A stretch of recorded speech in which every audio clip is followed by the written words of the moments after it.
Êxodo capítulo 2, a partir do versículo 1. Com o desafio lançado pelo Ministério Familiar, eu fui orar ao Senhor para pedir uma palavra sobre famílias para essa manhã. A gente geralmente prega em séries, mas nesse mês a gente tem um tema que é a família. Eu tinha 2 textos no meu coração, e a gente que é pregador, a gente fica nessa guerra, nessa luta, orando, pedindo ao Senhor para confirmar. Era ou Êxodo 2 ou 1 Samuel, capítulo 1. E toda quarta-feira eu tenho que ir à junta, por conta do Departamento de Educação Teológica, que eu sirvo ao Senhor também na denominação nesse departamento, e voltando na barca, já para sair aqui em Niterói, tinha uma senhora na minha frente, uma serva do Senhor, e atrás da camisa dela estava escrito assim, Êxodo. Falei, louvado seja o nome do Senhor. Amém? Deus é bom, né? A guerra, aí vem aquela paz, aquele bálsamo, opa, é aqui, né? Então, nós vamos abrir em Êxodo capítulo 2, vamos ler do versículo 1 até o versículo de número 10. A palavra do Senhor diz assim, um homem da casa de Levi casou com uma mulher da mesma tribo. A mulher ficou grávida e deu à luz um filho. Vendo que o menino era bonito, escondeu-o durante 3 meses. Não podendo, porém, escondê-lo por mais tempo, pegou um cesto de junco, tapou os buracos com betume e piche, e pondo nele o menino, largou o cesto no meio dos juncos à beira do rio. A irmã do menino ficou de longe para ver o que ia acontecer com ele. A filha de Faraó desceu para se banhar no rio, e as moças que tinham vindo com ela passeavam pela margem. Quando ela viu o cesto no meio dos juncos, mandou que uma das criadas fosse buscá-lo. Abrindo o cesto, viu a criança, e eis que o menino chorava. Ela teve compaixão dele e disse, este é um menino dos hebreus. Então a irmã do menino perguntou à filha de Faraó, quer que eu vá chamar uma das hebreias para que sirva de ama e crie esta criança para a senhora? A filha de Faraó respondeu, vá. A moça foi e chamou a mãe do menino. Então a filha de Faraó disse à mulher, leve este menino e amamente-o para mim, eu darei um salário para você. A mulher pegou o menino e o criou. Quando o menino já era grande, ela o levou à filha de Faraó, da qual ele passou a ser filho. Esta lhe deu o nome de Moisés e disse, porque das águas o tirei. Amém? Que o Senhor nos abençoe com a leitura da sua palavra. Vamos orar mais uma vez. Deus e Pai, obrigado pela tua presença neste lugar. Obrigado pela oportunidade de cultuarmos ao Senhor. Obrigado pela oportunidade de ouvir a tua palavra que corrige, exorta, consola. Ó Deus amado, pedimos que tu venhas falar ao nosso coração pela tua palavra ainda mais. E entregamos cada família aqui, Senhor. As famílias já constituídas, as famílias que vão ser formadas ainda. Entregamos a criação dos nossos filhos e pedimos, ó Pai, a tua bênção sobre nós, que nós possamos honrar o teu nome através dos nossos casamentos e através da criação dos nossos filhos, em nome de Jesus. Amém. Glória a Deus. Irmãos amados, quando nós abrimos a palavra de Deus, as Escrituras Sagradas, nós encontramos uma única grande narrativa, que é a história da glória de Deus, que nós também chamamos de a história da redenção.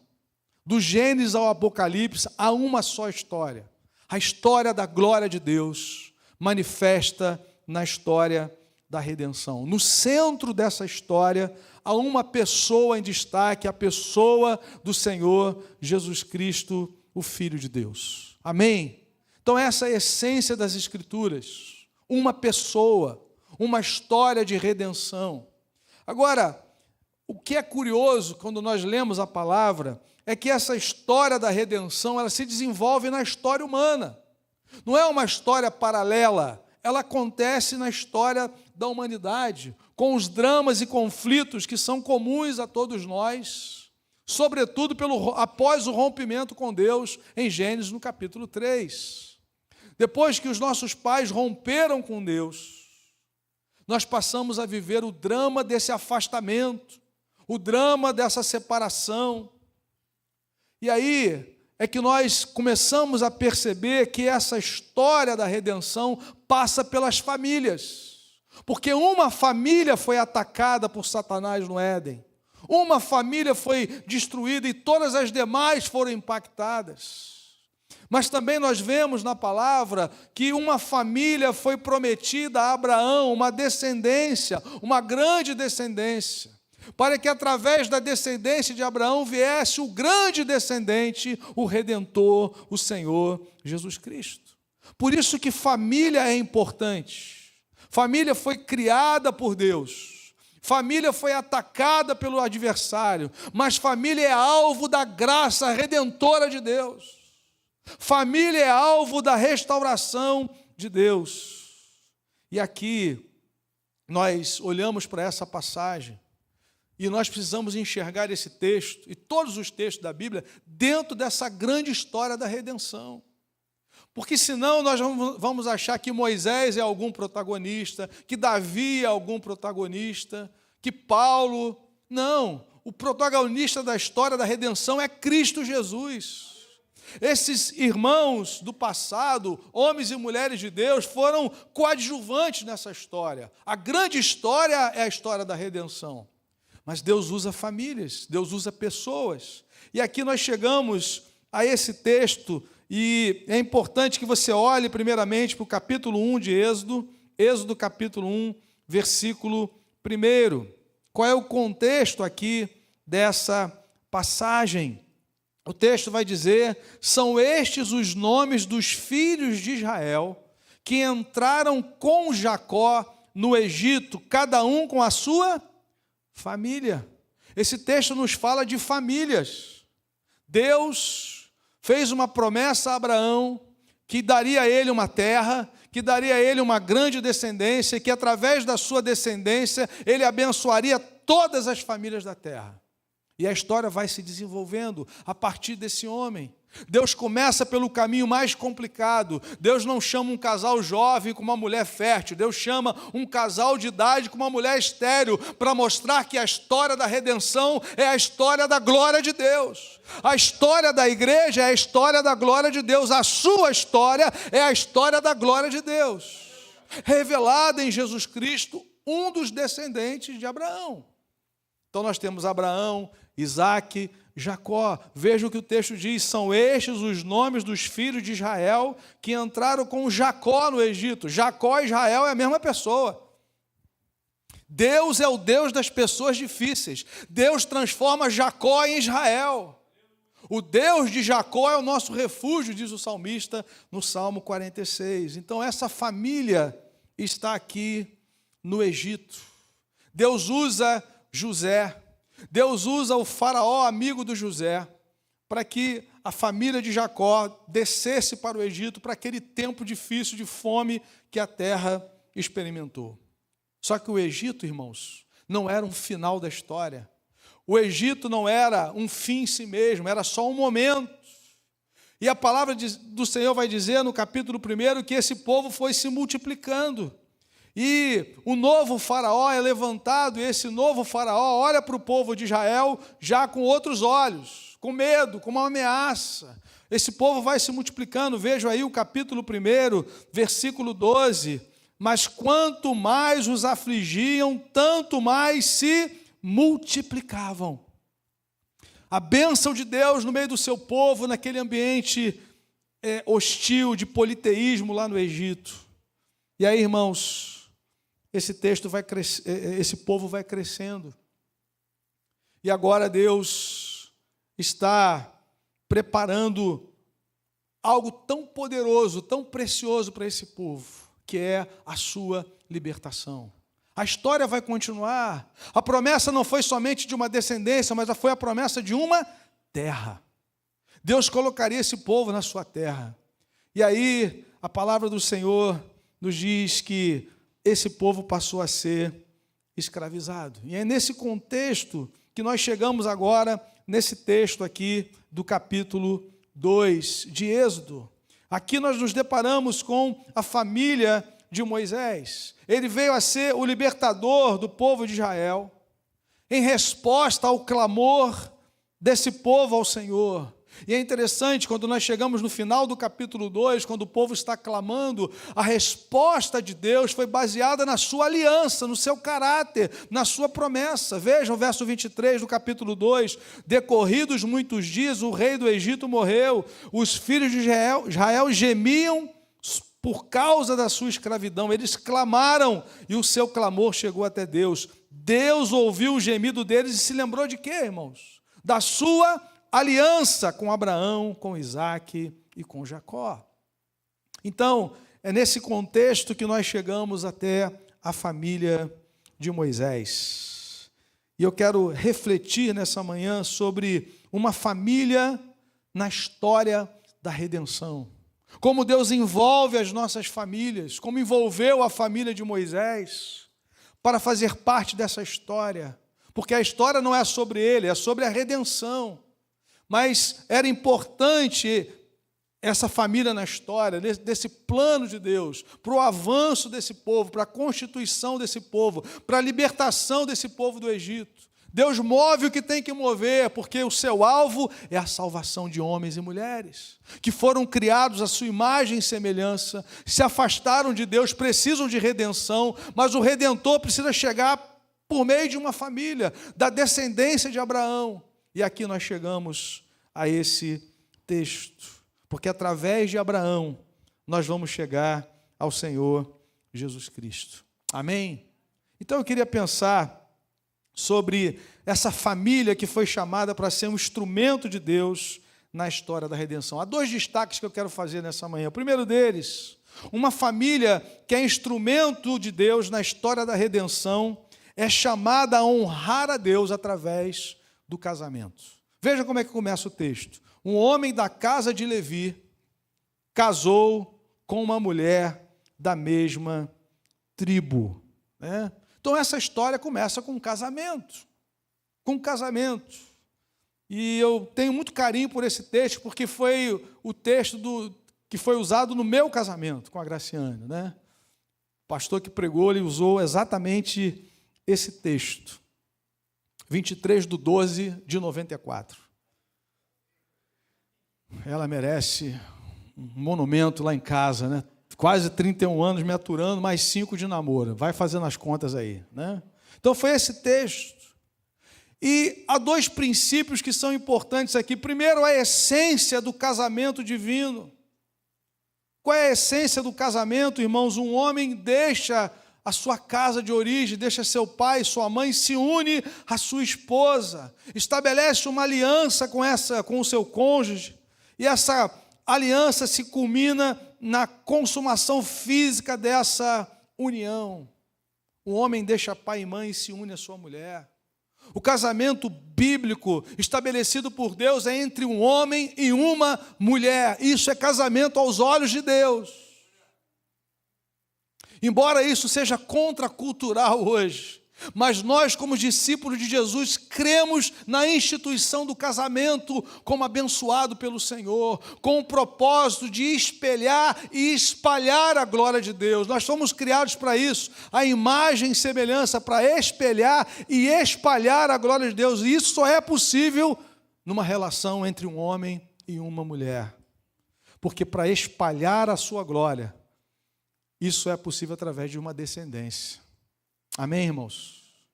Então, o primeiro princípio importante aqui é essa essência.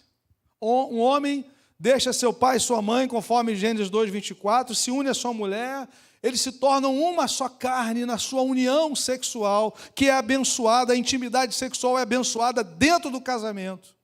E eles então vão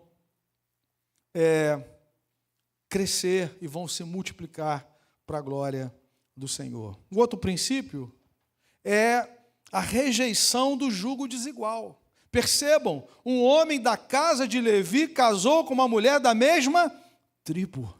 Se eles foram chamados para um propósito divino, como seria possível se os dois não tivessem o mesmo Deus, não servissem ao mesmo Senhor, não estivessem comprometidos com o mesmo propósito? Por isso, Há uma teologia bíblica sobre o casamento que começa em Gênesis e vai passar pelo Novo Testamento e vai dizer: não vos ponhais em julgo desigual com os incrédulos. Daí vem a palavra cônjuge, o mesmo jugo. Era uma peça de madeira que unia dois animais que iriam arar a terra, não poderiam ser de espécies diferentes. Não poderia ser um boi e um cavalo, um boi naquela lentidão e o cavalo disparado. Tinham que ser da mesma natureza, da mesma essência. Por isso, irmãos, é muito importante nós entendermos que Deus está levantando uma família para um propósito. A sua família, você que serve ao Senhor Jesus, foi levantado com um propósito de glorificar ao Senhor na história, de ser instrumento para que essa redenção que alcançou a sua casa alcance outras famílias. E isso só é possível com um casamento entre iguais. Eu me lembro na época de seminário, foi um pastor lá na Pedra, pastor que ele era presidente da APEC no Brasil, e ele falou uma frase que tinha umas seminaristas lá que estavam meio que se engraçando com não crente, e o Espírito Santo falou logo através dele para elas, acho que foi um balde de água fria, né? Ele falou o seguinte: quem casa com não crente tem como sogro o diabo. Eita lasqueira. Meu irmão, tem alguma outra possibilidade? Existem dois tipos de pessoas na história, os filhos de Deus e os filhos do diabo, é isso que a Bíblia diz. O que é uma conversão? É uma libertação, Atos 26, quando Paulo fala o que é uma conversão, é uma libertação da potestade de Satanás, você vem para o reino. Paulo também diz em Colossenses que Deus nos libertou do império das trevas e nos transportou para o reino. A conversão é esse transporte espiritual, é uma obra sobrenatural. Nós somos arrancados do cativeiro das trevas e trazidos para o reino da luz. Você vai fazer o que lá agora, querido? Você vai fazer o quê? Aliança com gente que ainda não serve ao Senhor, que é gente boa, gente que merece atenção, que merece respeito, mas não para você dividir a sua história, não para você construir a sua família. Quando seus filhos chegarem e você quiser trazer esse altar, o seu marido que não serve ao Senhor pode querer levá-lo para onde ele quiser, porque ele é pai. Por isso que um homem da casa de Levi se casou com uma mulher da mesma tribo, que servia ao mesmo Senhor, que adorava o mesmo Deus e que pôde viver um propósito, um único propósito, de glorificá-lo através do seu casamento. O casamento cristão, ele deve ser um espelho entre a relação de Jesus com a sua igreja. Se você, minha irmã, vai se casar com alguém que não conhece ao Senhor, ele não vai poder amar você como Cristo amou a igreja, porque ele não conhece a Cristo. Você, meu irmão, se casar com uma mulher que não serve ao Senhor, ela não vai poder respeitar você como a igreja deve respeitar a Cristo, a autoridade de Jesus. O casamento de um cristão, ele reflete a relação entre Jesus e a igreja. É isso que a teologia bíblica nos ensina, o que a Escritura nos ensina. Pastor, me converti nessa situação. Permaneça como você está. Ore pelo seu cônjuge. Peça que o Espírito Santo converta o seu coração. Você ainda não se casou. Obedeça o que diz a Escritura Sagrada. Em nome de Jesus.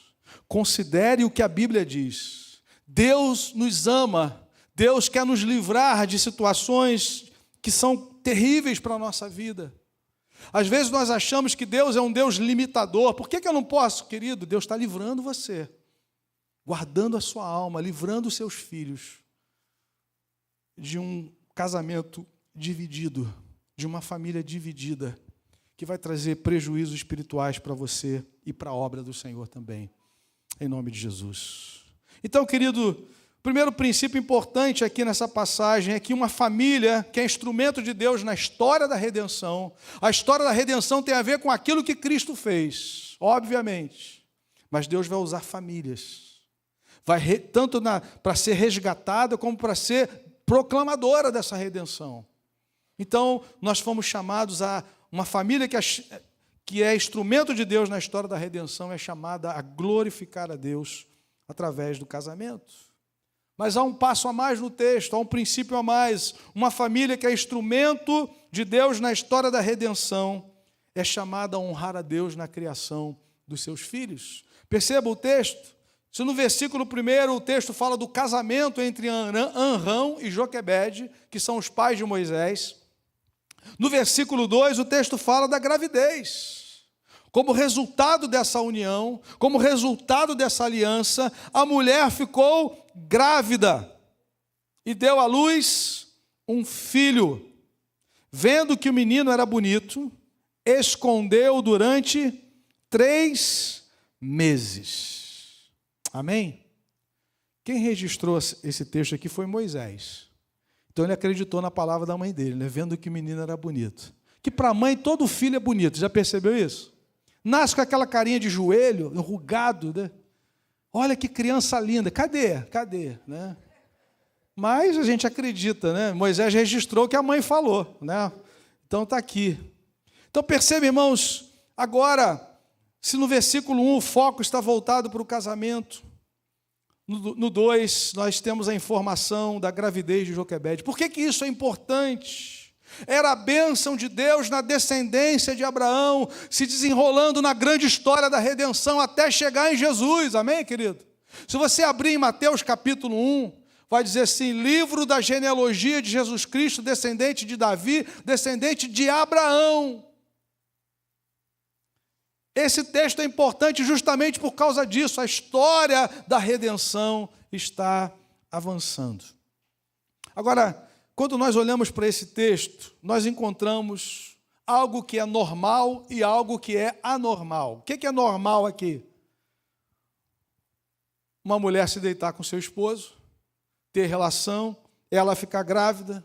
O texto diz que ela deu à luz um filho e ela viu que o menino era bonito. Até aqui, tudo normal. Tudo seguindo o seu curso normal. Mas no final do texto tem uma informação que não é normal. Vendo que o menino era bonito, escondeu-o durante 3 meses. Quem é que esconde um menino bonito? Eu era escondido que era feio, né, meu irmão? Onde está o menino? Está escondido, na minha época tinha um cercadinho, meu irmão. A criança ficava ali, né? E dizem que a criança feia, ela demora a andar, né? É porque ninguém pega no colo, né?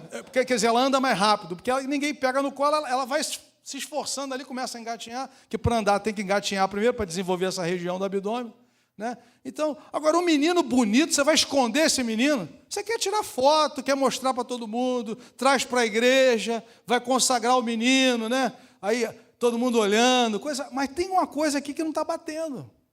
É algo anormal aqui. 3 meses... esse menino está escondido. Irmãos, a Bíblia vai nos dizer que Moisés nasceu num tempo improvável. Moisés nasceu num tempo difícil. Havia um decreto de morte. O faraó, com gosto de sangue na boca, motivado por Satanás. Satanás odeia a criança. E Satanás odeia o plano da redenção. Há um decreto de morte, que os meninos hebreus não poderiam sobreviver naqueles dias. Eu fico impressionado quando eu abro a Bíblia em Atos capítulo 7, quando Estevão, que prega, e é a primeira e a última mensagem registrada no Novo Testamento dele, ele sela o seu testemunho com o seu sangue, ele morre glorificando o nome do Senhor, ele morre olhando e vendo Jesus em pé, louvado seja Deus. Ele diz, Senhor, não lhes imputes esse pecado, mas ele narra a história do povo de Deus. Ele começa com Abraão, ele diz assim, na verdade ele não começa com Abraão, ele começa com Deus. Abra comigo rapidamente em Atos capítulo 7. A história não começa com Abraão, a história começa com Deus. Aleluia. O texto vai dizer que o Deus da glória apareceu a Abraão. Às vezes nós achamos que a história começa conosco. Não, ela começa com Deus. A história da humanidade, a história da redenção, ela começa com o Senhor. E ele diz aí, no versículo 2, Estevão respondeu: irmãos e pais, escutem, o Deus da glória apareceu a Abraão. E ele vai narrar a história, e ele vai chegar até Moisés. E aí, irmãos, considere o que nós acabamos de ler, que os seus pais o esconderam porque havia um decreto de morte. E aí Estevão vai dizer, lá no versículo 37, Atos capítulo 7, no versículo de número 37, ele declara o seguinte: foi ainda Moisés quem disse aos filhos... Perdão, 37. Foi ainda Moisés quem disse aos filhos de Israel: Deus fará com que do meio dos irmãos de vocês se levante um profeta semelhante a mim. Então vejam que Moisés ele vai profetizar a respeito do Senhor Jesus, mas na verdade é um texto anterior, quando ele fala do nascimento de Moisés. Ele vai dizer que por esse tempo, versículo 20, perdão, irmãos, no 19, ele vai citar o que nós lemos em Êxodo: este outro rei tratou com astúcia a nossa gente, torturou os nossos pais, a ponto de forçá-los a abandonar seus meninos recém-nascidos para que não sobrevivessem. Então vejam o decreto de morte. Os meninos hebreus não poderiam sobreviver, havia um decreto de Faraó, mas o versículo 20 fala: por esse tempo nasceu Moisés. Quando o Faraó disse que não pode nascer nenhum menino, por esse tempo nasceu Moisés, porque Deus governa a história. E quem é que nasceu naquele tempo? Vai ser criado na casa do Faraó, o libertador de Israel. Irmãos, isso aqui não está na Bíblia por acaso. Por esse tempo, num tempo difícil, com decreto de morte, nasce criança, nasce filhos de crentes. Tem gente que fala assim: pastor, eu acho que meu filho não vai se casar. Vai, meu irmão. Deus é o Deus de todas as gerações. Nós chegamos até aqui porque Ele é Deus de geração em geração. Tem cristãos que não querem ter filhos. Deve ser um tempo difícil, pastor. Como é que eu vou criar filhos? Qual o tempo que foi fácil? Qual o tempo que foi fácil? Depois de Gênesis capítulo 3. Mas há um Deus que governa sobre a história. Há um Deus que ordenou que as nossas famílias se multipliquem e que os nossos filhos amem ao Senhor, que aprendam a servi-lo, que sejam discípulos de Jesus. Por esse tempo nasceu Moisés. Vocês viram o Bernardo domingo passado aqui? Decorou a fala dele e dos outros todos. Falando a palavra, aprendendo o evangelho, servindo ao Senhor. Por esse tempo nasceu Bernardo. Por este tempo nascerão filhos e filhas para a glória de Deus. Para que o evangelho avance, meu irmão. Para que o reino avance em nome de Jesus. Que estratégia terrível, maligna, a estratégia do materialismo. Nós não podemos criar filhos que são muito caros. Caro é o pecado, meu irmão. Caro é andar longe do Senhor. Que bom poder servir ao Senhor com uma descendência, com uma geração que vai servir ao Senhor, que vai dar continuidade à história, para a glória de Deus. Por esse tempo nasceu Moisés, quando o Faraó disse que não pode nascer. Casais cristãos foram chamados para honrar a Deus na criação dos seus filhos. E aí Estevão conclui falando de Jesus nessa passagem. Veja a história da redenção sendo estabelecida. E aí eu li o versículo 37, que na verdade era para ler depois. Foi ainda Moisés que disse aos filhos de Israel: Deus fará com que do meio dos irmãos se levante um profeta semelhante a mim. Ele está falando de Jesus. Amém? Agora, irmãos, ao permitir que Moisés nascesse, Deus em sua soberania, que já havia sido glorificado no casamento de Arão e Joquebede, agora seria glorificado através da criação de Moisés. Louvado seja Deus. E aqui, irmãos, há algo importante que eu chamo a sua atenção, voltando para Êxodo, capítulo 2, é que há um encontro aqui nessa passagem de duas realidades que são importantes para nós, seja na criação de filhos, seja para todos os aspectos da nossa vida, o encontro da soberania de Deus com a responsabilidade humana. Nós vemos as duas coisas aqui na criação de Moisés. E eu creio que isso nos ajuda muito, irmãos, quando nós olhamos para a criação dos nossos filhos. Onde é que está a manifestação da soberania de Deus? Aqui. Moisés nasceu num tempo que meninos hebreus não podiam nascer. Soberania de Deus. Moisés fez com que a própria Joquebede criasse, Deus fez com que Joquebede criasse Moisés. Deus fez com que aquele menino fosse guardado, escondido durante 3 meses, fosse preservado naquele cesto, naquele rio, fez com que a filha de Faraó se afeiçoasse a ele, se interessasse pela sobrevivência dele. Deus fez com que Miriam estivesse ali ao lado, olhando para aquela situação. Eu não tenho dúvida de que foram 3 meses de oração por ele, que os seus pais oraram por ele, e que foram direcionados pelo Espírito a colocá-lo naquele cesto, e a irmã começa a acompanhar aquele processo, e Deus vai conduzindo tudo, a ponto, irmãos, do texto nos dizer que a própria mãe de Moisés, ela vai criá-lo, e ela ainda recebe um salário para isso. Eu brinco dizendo que é o primeiro salário maternidade da história. Foi inaugurado lá no Egito. Que nação, hein, irmãos? Primeiro salário maternidade, Joquebede, todo dia 10. Vai lá, meu irmão, no Egyptus Bank, né?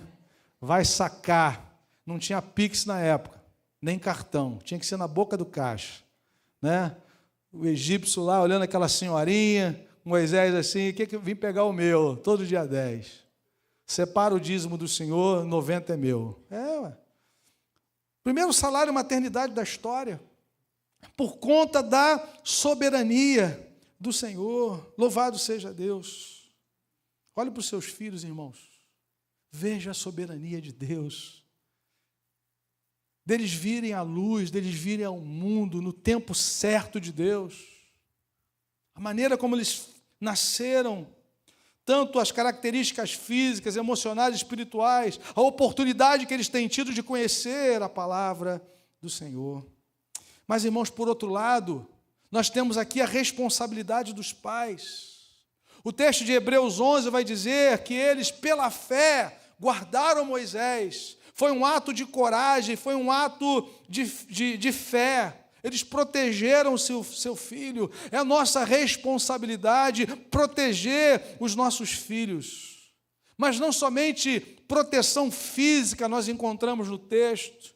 O texto vai dizer que eles investiram em Moisés. Hebreus capítulo 11 é um texto que você precisa ler dentro dessa grande história. Hebreus 11, 23. A palavra do Senhor vai nos dizer que, pela fé, Moisés, depois de nascer, foi escondido, ou seja, isso não dependeu dele. Foi uma ação dos seus pais, uma ação de responsabilidade. Vocês já ouviram o Antônio Marcos falar aqui do movimento dele para levar o Guilherme para cá, para lá, para ficar ali, para se tratar daqui e dali, conversa com um com o outro. É crer na soberania de Deus e agir com a responsabilidade de um pai. É isso que estava acontecendo aqui. Pela fé, Moisés, depois de nascer, foi escondido por seus pais durante 3 meses. Foi um ato de coragem. Os meninos morriam, eles estão arriscando a sua vida. Imagina um menino com 3 meses, que ele, na hora de comer, querido, ele berra, que você sabe como é que é isso. Eu não sei o que Deus fez, o que Deus fez naquela casa, isolamento de som, eu não sei o que aconteceu, mas durante 3 meses ele foi escondido. E o texto vai dizer que pela fé, foi um ato de fé, não de Moisés, um ato de fé dos seus pais, um ato de coragem. É a responsabilidade que temos como pais de protegermos os nossos filhos, mas não somente isso, eles investiram no discipulado de Moisés, eles transmitiram a fé no Deus único e verdadeiro. A prova disso, irmãos, está nas escolhas que ele fez quando já era adulto. Deus deu um tempo específico para que ele pudesse estar junto dos seus pais, para ouvir sobre o Deus Criador, para ouvir sobre o Deus de Abraão. E a fé foi sendo gerada no seu coração. O versículo 24 de Hebreus 11 diz: pela fé Moisés, sendo homem feito. Se no 23 nos fala da sua primeira infância ali, dos primeiros meses, de um ato de fé e de coragem dos seus pais, no 24 nós vemos o resultado disso. Daquele tempo que Deus permitiu que ele estivesse na sua casa, ele foi sendo forjado, a sua fé foi sendo preparada pelo Senhor para que ele pudesse enfrentar o Egito. Querido, a formação espiritual do seu filho começa dentro da sua casa. E nós, como pais cristãos, precisamos ser intencionais no nosso discipulado. Desde cedo, o quanto antes, em nome de Jesus. Semeando a palavra, ensinando com palavras e atos, para a glória de Deus. Deus quer formar uma nova geração que o ame, que o adore, que o sirva, e nós, dentro desse plano de Deus, como pais cristãos, devemos glorificá-lo, investindo nos nossos filhos, discipulando. Pela fé, Moisés, sendo homem feito, recusar, preferir. Olha os verbos usados no texto, são verbos que falam de uma decisão, que são motivadas por uma fé, por uma cosmovisão. Isso é forjado pela palavra, isso é discipulado dos pais. A igreja é importante no discipulado, na transmissão da fé, mas isso começa em casa, queridos. Preferindo. Ele recusou ser chamado filho da filha de Faraó, preferindo ser maltratado junto com o povo de Deus a usufruir prazeres transitórios do pecado. Verso 26, ele entendeu que ser desprezado por causa de Cristo era uma riqueza maior do que os tesouros do Egito, porque contemplava a recompensa. Só Deus pode fazer isso, querido. Só Deus pode gerar essa fé. Mas nós temos uma responsabilidade de transmitir a nossa fé. Seus filhos precisam aprender a amar a palavra de Deus. Em Deuteronômio 6, quando diz que nós devemos inculcar aos nossos filhos e ensiná-los, o texto começa dizendo assim: essas palavras estarão no teu coração. Começa aqui. Se não estiver no seu coração, você não vai transmitir para o seu filho. Seu filho precisa aprender a orar. E sabe quando é que ele vai aprender a orar? Quando ele vir você orando. Sabe quando é que seu filho vai aprender o valor da igreja, da comunhão? Quando ele vir você aqui. Não adianta eu dizer para o meu filho: a escola bíblica é importante, eu não venho. Não adianta eu dizer para o meu filho que contribuição na casa do Senhor é importante se eu não contribuo. A formação espiritual, ela é resultado de uma fé ativa, de um testemunho vivo de obras e palavras, em nome de Jesus. E é isso que vai fazer a diferença para a glória do Senhor. Quando Moisés chega na idade adulta, ele quer servir o Deus de Anrão e de Joquebede. Ele quer amar o mesmo Deus, ele quer servir esse Deus, que ele ouviu falar desde a sua primeira infância. Lembra de Timóteo? Desde a infância, sabes as sagradas letras, que pode te tornar sábio para a salvação pela fé em Cristo Jesus. Amém, querido? Que você possa aproveitar e investir nos seus filhos para a glória do Senhor, em nome de Jesus. Meus irmãos, a história bíblica é a história da redenção. Cristo é o protagonista. Quando nós chegamos em Hebreus, nós vamos ver o autor dizendo que Jesus é maior do que Moisés. Moisés é um mero coadjuvante. Hebreus 3, 5 a 6 diz que Moisés era servo e Jesus era filho. Hebreus capítulo 3, 5 e 6. O tema de Hebreus está em Hebreus 3, 1. Considere Jesus Cristo. Ou ainda, capítulo 12, verso 2. Olhando firmemente para Jesus, o autor e consumador da nossa fé. Moisés é um tipo importante. Moisés foi um instrumento de Deus para mediar a primeira aliança, mas Jesus é fiador de uma superior e definitiva aliança. Ele conquistou na cruz. Ele é um mediador entre Deus e os homens. E ainda, Moisés recusou o palácio e preferiu sofrer pelo povo de Deus e ser instrumento da libertação de Israel, da escravidão do Egito. Mas Jesus abriu mão do seu trono de glória, decidiu se encarnar, assumiu a forma de servo, morreu em nosso lugar, pagou pelos nossos pecados para nos libertar da escravidão, não do Egito, mas espiritual. Ressuscitou o terceiro dia para nunca mais morrer. Louvado seja Deus. Ele voltará e reinará para sempre com todo o seu povo. O foco dessa passagem não é Moisés, é a história da redenção. Mas nós não podemos negligenciar o fato de que o Senhor, que é o autor da salvação eterna, Ele chama famílias a glorificá-lo através do casamento e da criação dos filhos, nos comprometendo com esse plano glorioso que Ele tem de resgatar famílias, vidas, para o louvor da sua glória. Amém, querido? Sua família está debaixo de uma aliança com Jesus. Então Deus te chama a honrá-lo através do seu casamento e através da criação dos seus filhos, em nome do Senhor. Amém? 2 aplicações, nós vamos orar, nos preparando para a mesa do Senhor. Primeira delas, como casais cristãos, temos honrado a Deus em nossos relacionamentos conjugais. Pense no seu casamento, meu irmão, no propósito de Deus para o seu casamento. Nossos casamentos têm espelhado o relacionamento de Cristo com a igreja, um amor sacrificial e um respeito ao Senhor, como a Cristo, respeito ao marido como a Cristo. Efésios 5 nos diz isso: marido ame 3 vezes. E a mulher, respeite o seu marido. Reconheça a autoridade que foi dada pelo Senhor a ele para cuidar de você, para preservar você, para proteger você.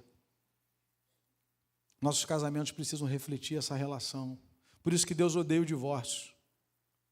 Porque o divórcio é um rompimento de uma aliança que não foi feita para ser rompida. Sobretudo num caso cristão, numa família cristã.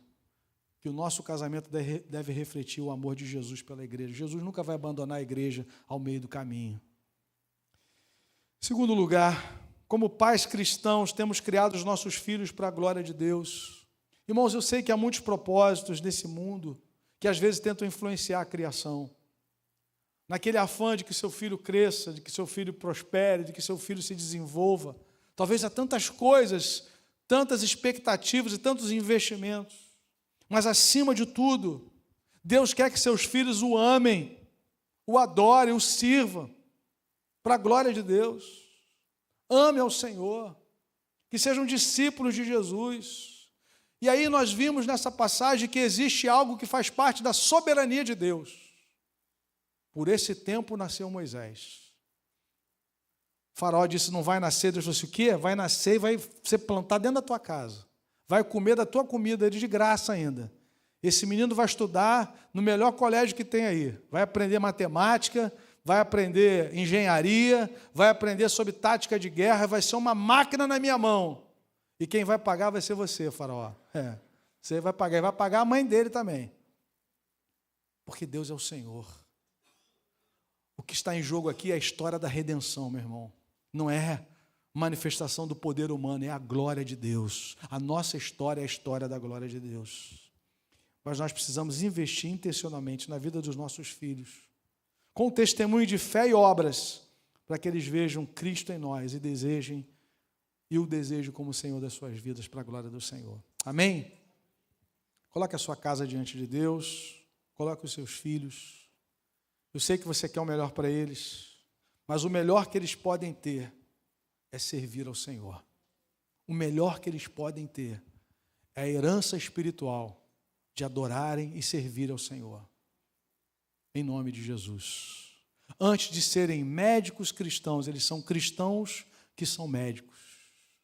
A prioridade é ser cristão. Como médicos, como professores, como pedreiros, engenheiros, profissionais liberais, empresários, o que Deus quiser que eles sejam, missionários, eles primeiro são cristãos. Eles foram chamados a amar ao Senhor, servir ao Senhor, em nome de Jesus. Vamos orar? Queria que você ficasse de pé nesse momento. Queria que você se unisse aí, se há membros da sua família aqui agora, se junte a eles. Você que é filho, fique perto do seu pai, se estiver aqui, obviamente, nem todos têm seus familiares aqui. Zé está todo bobo ali ao lado da mãe dele. Vamos orar pelos nossos filhos, vamos orar pelos nossos casamentos, vamos pedir ao Senhor que nos guarde, que nos abençoe, em nome de Jesus. Tem um momento de oração agora, querido, vamos orar para a glória de Deus. Interceda pela sua casa, interceda pelo seu casamento, interceda pelos seus filhos, em nome de Jesus. Glorifica o Senhor, porque nós fazemos parte da história da redenção. A graça chegou à nossa casa, mas a graça não pode parar em nossas casas, ela tem que fluir através de nós. O Evangelho precisa avançar através da nossa casa, em nome de Jesus, em nome de Jesus, para a glória do Senhor. Oh, aleluia, Senhor.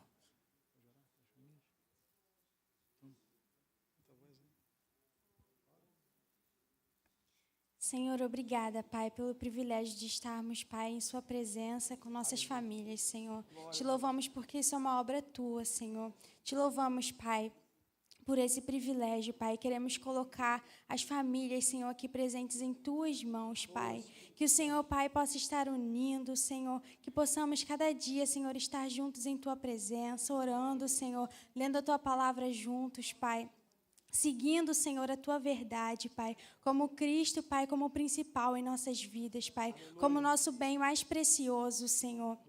Em nome de Jesus, Pai, fortaleça, Senhor, que o marido, Senhor, venha amar, Senhor, a sua esposa como Cristo amou a igreja, Pai, e que a esposa possa respeitar o seu marido, Senhor, Pai, representando a Tua noiva, Senhor. Repreenda, Senhor, todo o mal, Senhor. Pai, que possamos estar atentos e vigilantes, Senhor, fechando brechas, Senhor, em nossas casas, em nome de Jesus, Pai. Possamos ser intercessores por nossas famílias, Senhor. Ter cuidado, Senhor, pedir a cada dia a sabedoria do Senhor, Pai.